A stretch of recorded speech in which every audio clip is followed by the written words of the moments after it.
Welcome to Mind Your Mind. I am Roxana Barra Sepulveda, your host. In this podcast, we explore the importance of self care and work life balance for anyone working in the front line. As a psychotherapist and clinical supervisor, over the years, I have seen firsthand the impact of demanding jobs on a personal and professional level.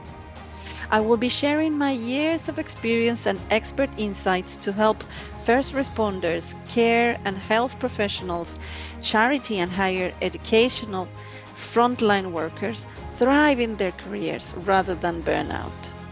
During each episode, I will be talking with friends and colleagues who are experts in their field to further understand the potential impact of working with survivors of trauma, and will share tips and loads of useful information to help you to develop your own personally meaningful strategy to maintain your resilience and optimal well-being while supporting others that are suffering. Join me as we create a chain of support and resilience where taking care of yourself is just as important as taking care of others.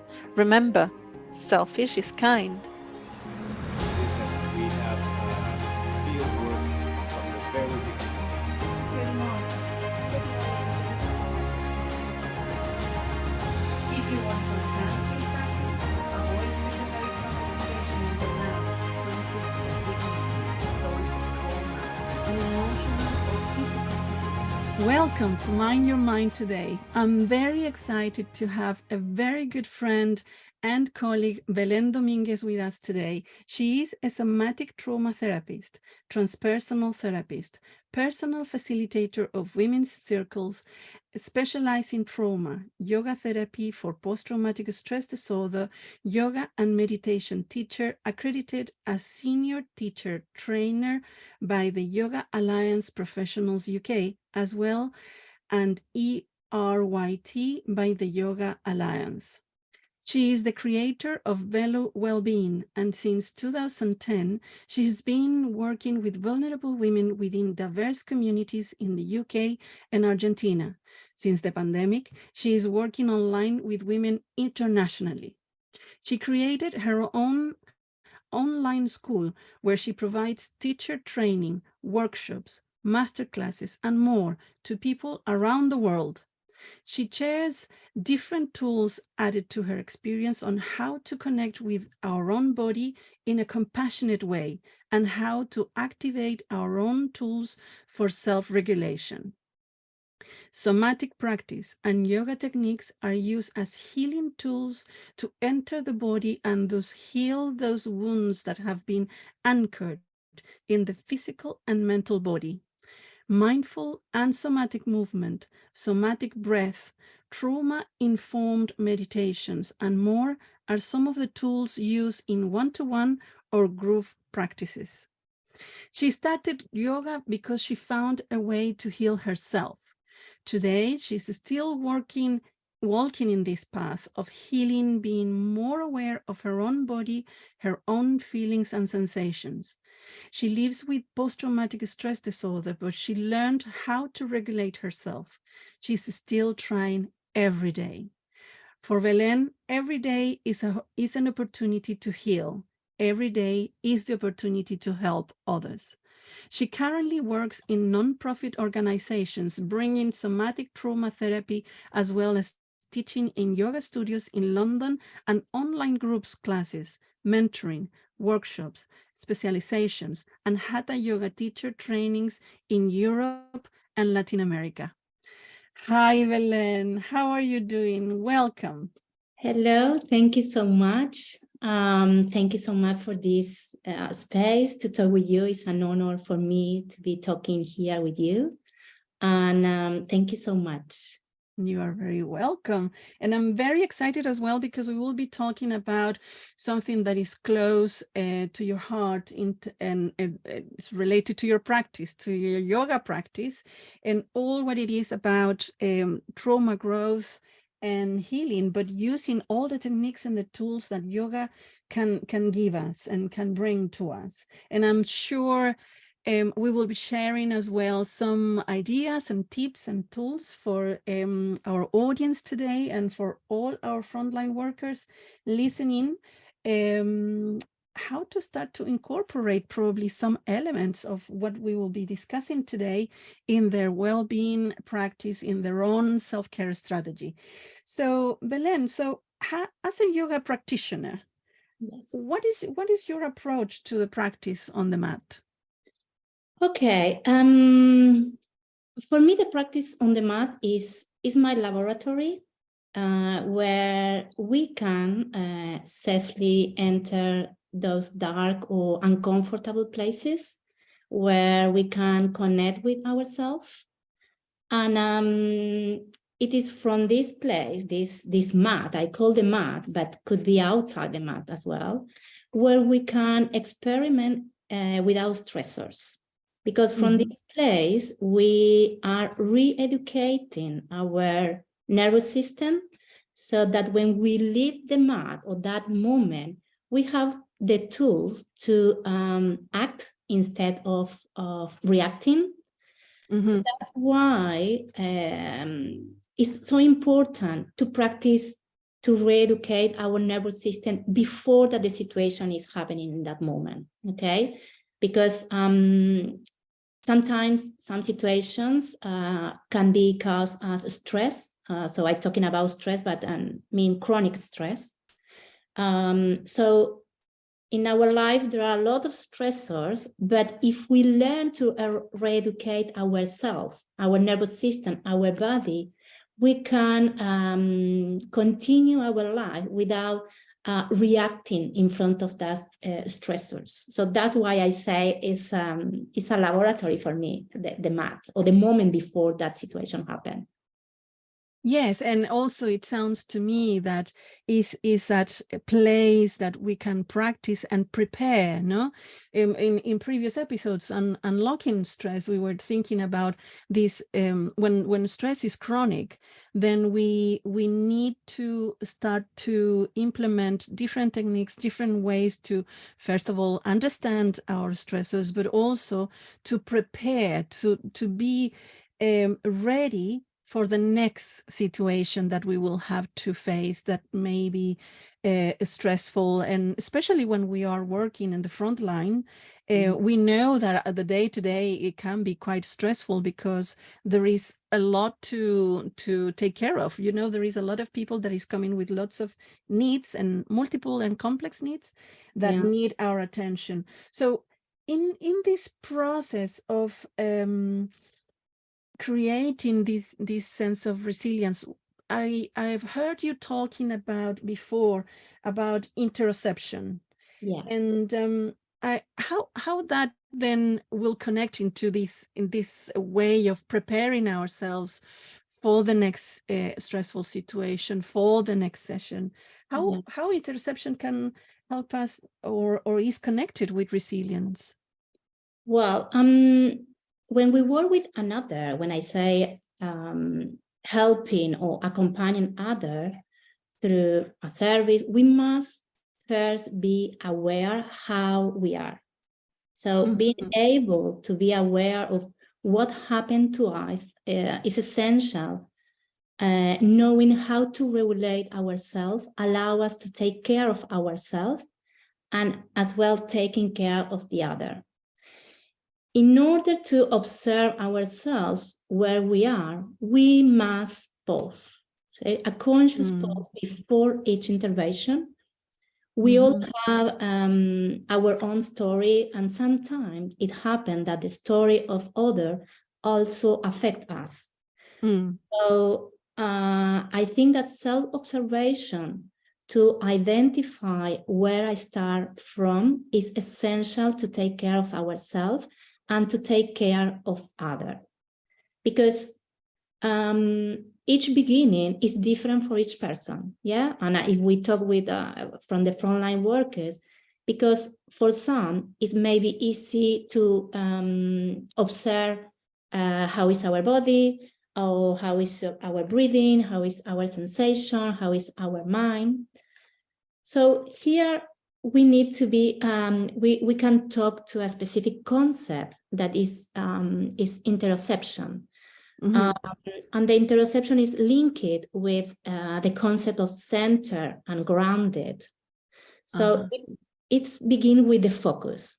Who I am at that moment, how I am, where I am. We have to know where we start from, what tools we have, and how we feel.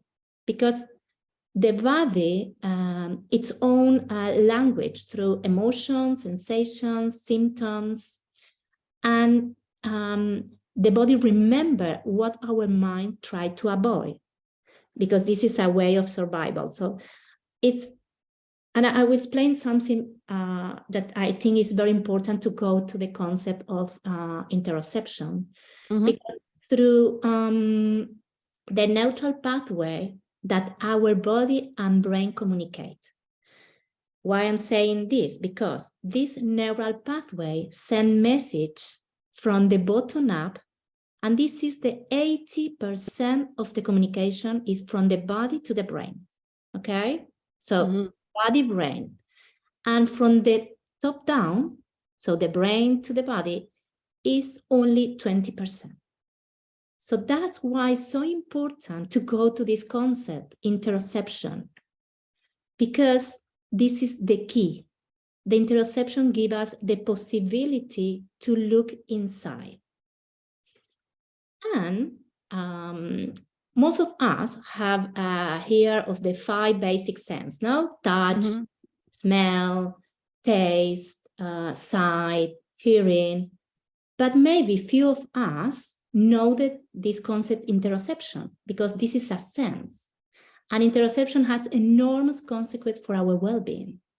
So interoception is a sense that helps us to understand and feel what's going on inside our body. And this is include all the signals from our internal organs, including, I don't know, the cardiovascular system, our lungs, our gut, our bladder, our kidneys. So I say this, there is a constant communication, there's a constant dialogue between the brain and the gut, the body. And this is a bidirectional communication, now 80% and 20%. So remember the neural pathway.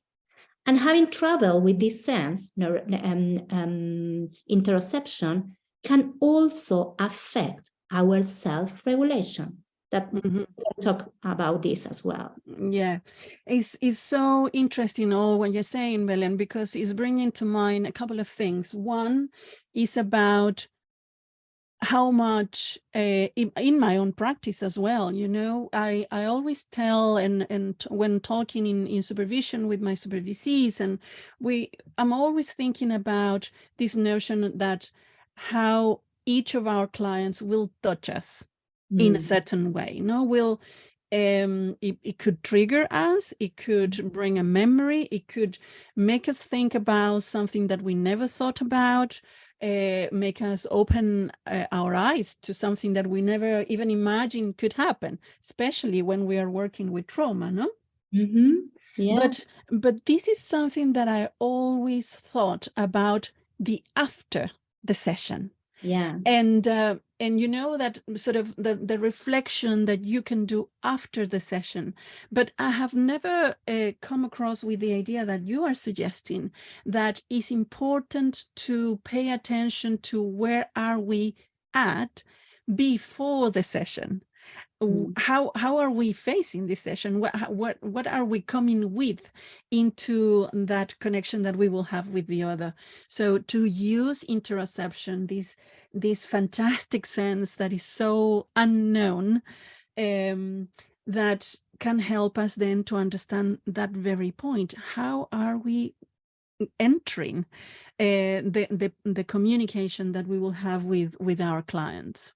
Yeah, one of the things that you say, one of the word trauma, you know that trauma can be an interrupter to interoceptions, because when we forget to listen to our body, we give ourselves the message that can't be trusted to take care of the basic needs.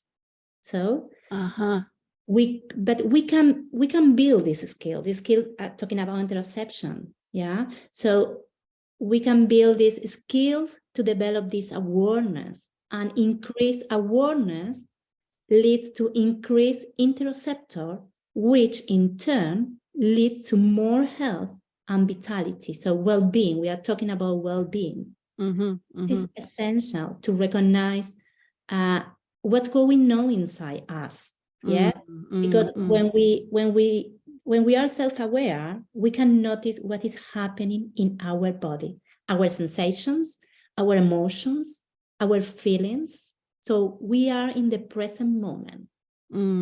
It's about, and what I'm hearing as well is about that is a pause, no? It's a moment, it's a hold on a second, let's see, let's center, let's focus, let's get into that point where here I am, how am I? Exactly, noticing sensation and feelings in the body as they are happening in the moment, in the embodiment of the present moment experience. So that is grounded, that is centered.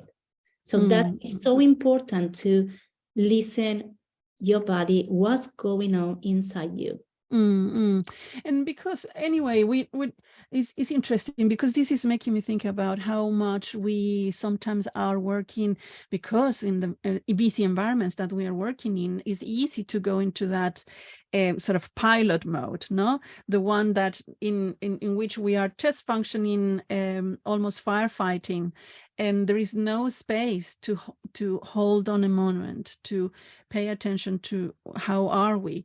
Different roles within the front line will allow us more or less of that pause, but I think it still is important to use it. And I'm wondering if this can be just a moment, it can be a short exercise that we will be talking about more practical tips later, but is this element on how interoception can help us to prepare for our working life and end life in general, no? Exactly, because you can use it in any way. So you can use it when you are taking the tube, if you feel that you are not feeling comfortable. You can use it when you have a meeting. You can use it. So you can use it all the time, because it's a sense. So it's inside you, but we forgot how to listen. We forgot to be in the present moment. So you had to be able to detect your body signals. So we had to go inside us. Yeah. So I'm coming back to the first conversation at the beginning, that we were talking about the mat for me is my laboratory, because I experience everything there. So before that the stressors appear in my life, of course, I say the mat, but I can be walking, I can be sitting, I can be in life. Okay, in the tube, on the bus. So you have to re-educate yourself before the stressors appears. Yes, and two things that come to mind as well that I always go back to: self-compassion, no judgment. Like what I'm hearing from what you're saying is about just noticing, and without judgment, without trying to change anything or fix anything, but just so self-compassion and acceptance come to mind with what you're saying as well. Yeah, I'm practicing the interoception help us to redirect attention to our body, which help us to manage stress and self-regulation. Because outside of the stressor, we can re-educate ourselves with a body scan, breath meditation, mindful yoga practice, somatic practice, and later we will give you tips for that if you want. Yeah, lovely. I'm thinking we are touching on self-regulation. Yeah. Can you tell me, what do you mean when you talk about self-regulation? It's the ability to recognize and regulate our emotion and our reactions. If we are more aware or adept to detect your body signals, you will be able to be aware of interpretation of your feeling about any situation. And this, in turn, should help you to make wiser choices about the best way to respond or to act. So it's almost as making an informed decision. Exactly. No? Something that we talk about a lot with our clients. Yeah, exactly. You are not reacting, you are acting. Okay. So yeah, it's the ability to understand and manage your own behavior and your own reactions. Yeah. And it's very much, it sounds like it's very much as well in the present, because we are not even paying attention or worrying about what may come. We are not thinking about how I felt yesterday. It's really something that brings us into the here and now as well. Exactly. Yeah, yeah. It's when we know where we are, how we feel, it's getting to know ourselves, knowing what affects us and what doesn't. So we know where to regulate ourselves from. So that's why it's so important, the concept of interoception, because we know where we are. And then when we act, we know as well. So it's coming back to the present moment.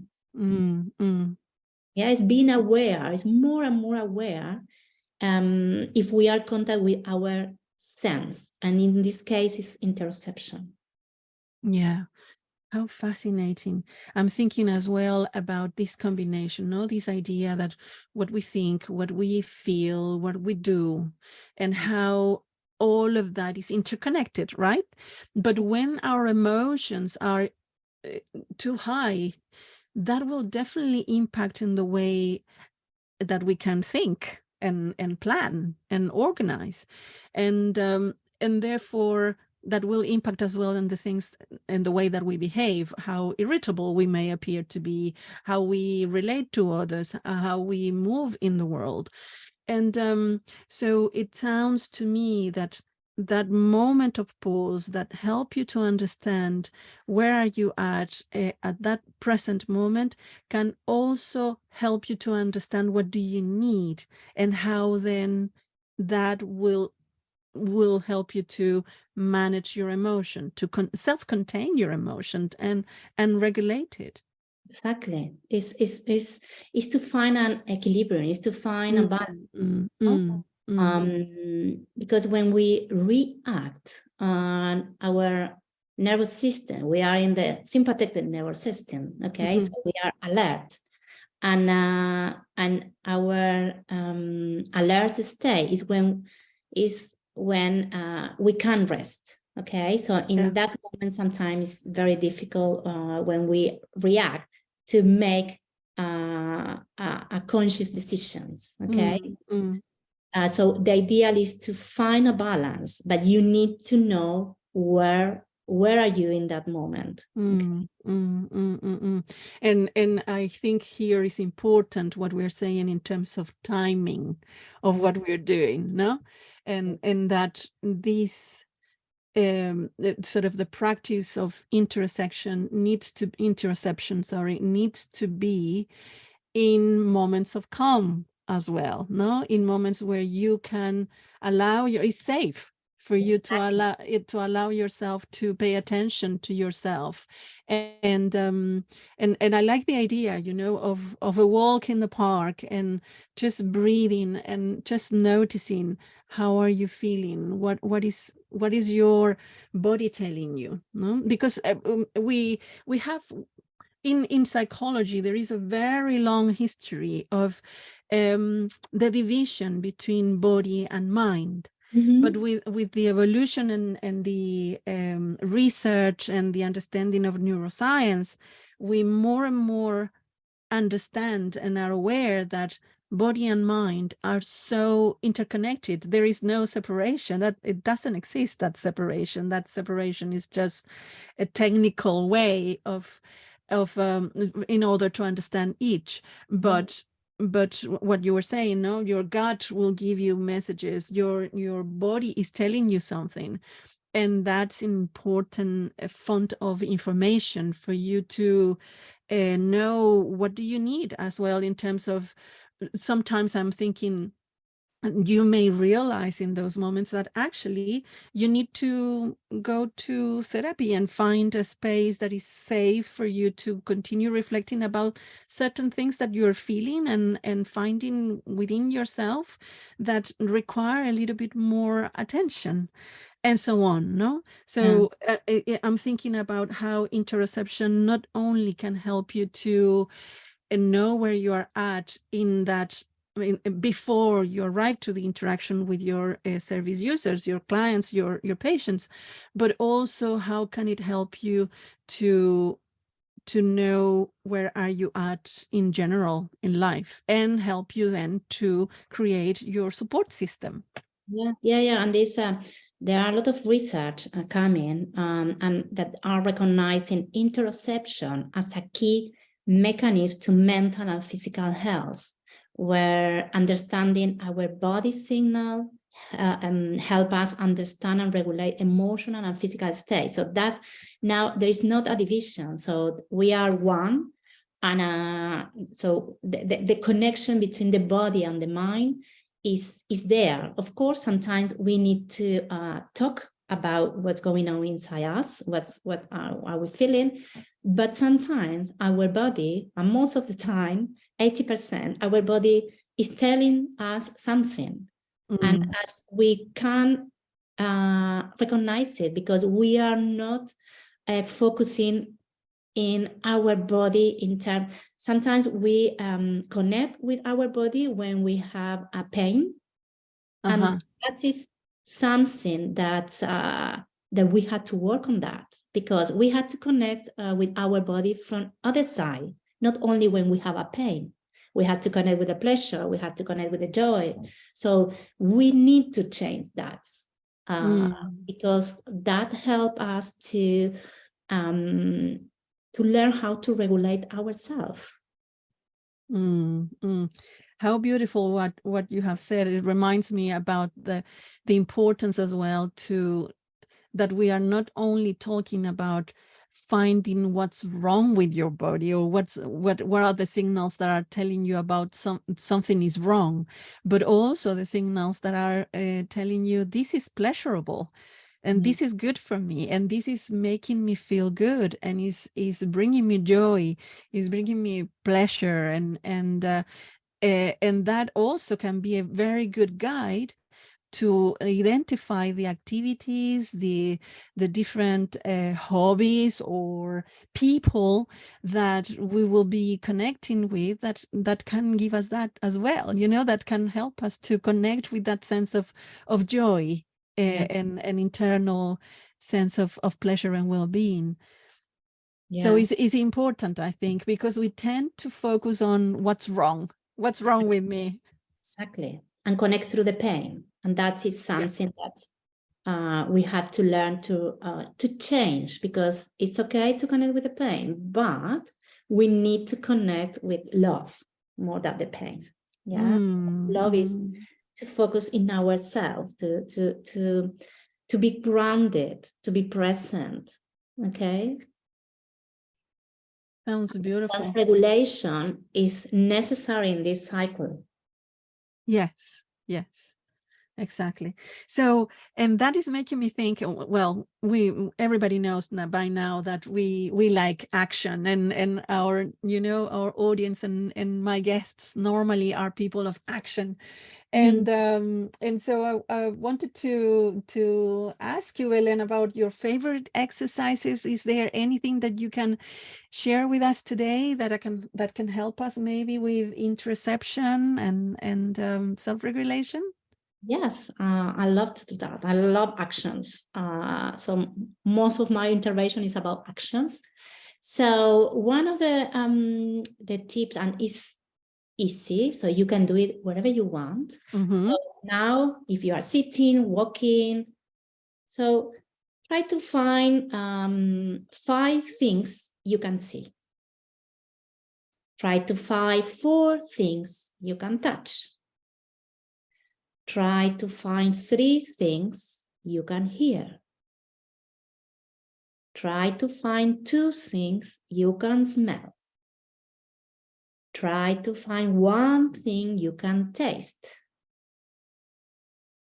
And now, going to focus the attention in the present moment.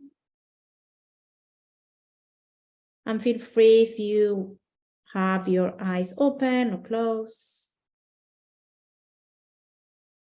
Feel your feet on the floor if you are standing or sitting, or you can feel the hands touching the lap or next to your torso.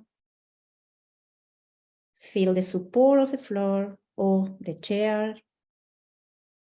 And notice how are you breathing. No need to make any changes. Just notice that you are breathing. Are you breathing through your nose, through your mouth? Are you breathing slowly, quickly? There are no right, wrong, just observation for you to make. And notice the pace of your breathing. Start by counting the length of your inhale and then your exhale. Don't change it. Just notice what is it. Maybe does it seem irregular? Or is there a pattern?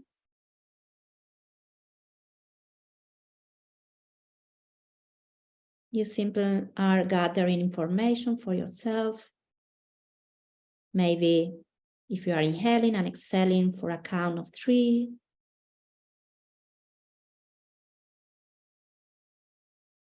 Simply notice that you are inhaling and exhaling.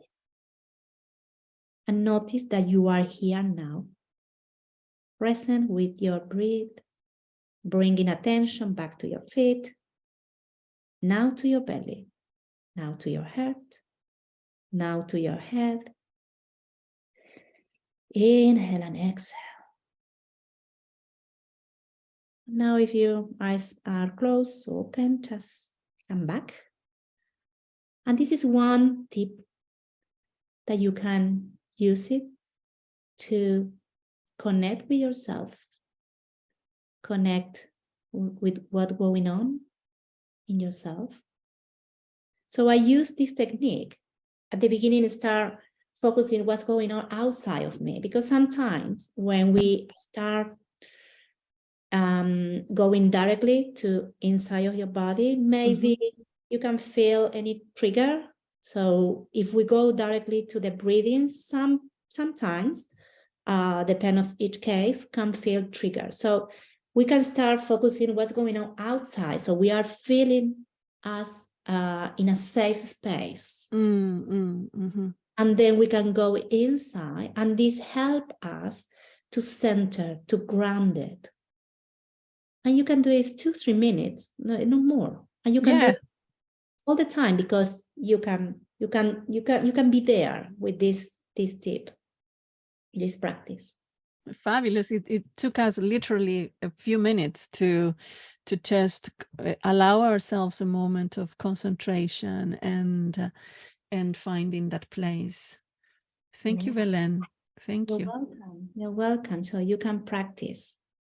That's and it's incredible because I do practice with you sometimes the yoga nidra that I love, actually.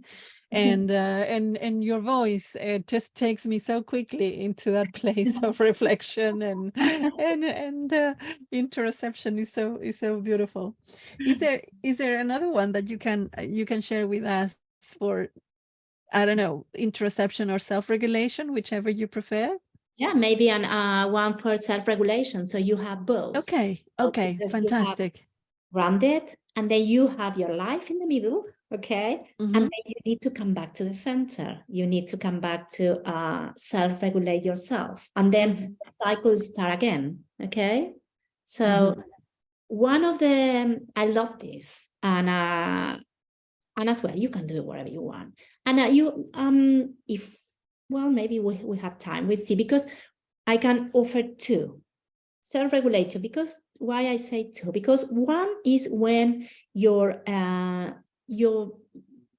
energy is high, okay? Or you finish an intervention and you feel that you have a lot of energy inside your body, or you are low of energy. So the self-regulation could be different from different people. So I will offer maybe two. We will start. Okay. Okay. Start with the high energy. When we finish, or I don't know, you go to a party, or you go you have a discussion with someone, and your energy finish higher. Okay.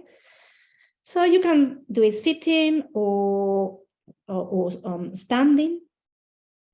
And I will ask you to notice your feet on the floor. Notice if there is any tension in your face. If there is, see if you can release it. Sometimes just opening and closing the mouth a few times is enough to release excess tension in the jaw. And now notice your ears. We are going to work with one ear at a time. Take your thumb and index finger. I know you are doing now that, so that's good. And rub your earlobe. If you are wearing earrings, you may need to do a workaround. Just use as much pressure as is comfortable for you. Now, work your way up to the ear, gently unrolling the cartilage until you get all the way to the top of the ear. Allow yourself to explore the rolled edge. See if you can be aware of your breathing as you are doing this. If you find that you are holding your breath, return to breathing. Release your ear and rest your arm. Notice how you feel. Take a moment to notice the difference between the ear you just work with and your unexplored ear. And so you can do the same with the other ear. So observe how are you feeling. And this is another tip when you the energy is high, and help you to come back to your self-regulation. How do you feel? Did you do it? It's incredible. And actually you can notice the difference between the two ears as well. Yeah. Yeah. Maybe tingling, maybe it's warm. Yeah. Fantastic. And before you continue with the next exercise for self-regulation, I think what is coming to mind as well in this moment that we are pausing is that there is here a cycle that we are working with, no? It's that cycle in which pre-situation, pre-stressor, we are using interoception, and post the situation, and we can think about, let's say, a session with a service user. So pre-session interoception, post-session self-regulation, and that can give you that cycle, no? Exactly. It's like that. Yeah, you need to know where you're starting, and then you need to regulate to start again the session if we are talking about the frontline workers. Yeah, absolutely. Yeah. And it's so essential, yeah, when we work with another, when we are helping others. So that's a cycle, and it's a cycle in life as well. Yeah. We can use this in our life every day. So that's why I say at the beginning that the mat is the laboratory. When I say the mat, I'm not sitting in the mat. I'm doing all the asanas and pranayamas. So just I say the mat in terms of practice before the situation is happening, because we need to re-educate our nervous system. And get used to just notice without judgment. Exactly. That is so important. Yeah, it's so important. Yeah. Let us know another self-regulation Yeah, exercise, please. yeah. Okay, so if you have a low energy, so this is very simple, is shaking, okay? You can be sitting or standing and start by noticing your breathing. Where are you noticing your breath in your body? So maybe you can transition to a slow, even breathe. Perhaps you need to higher the breath. And now start by gently shaking your hands and wiggling your fingers. Get the elbows involved.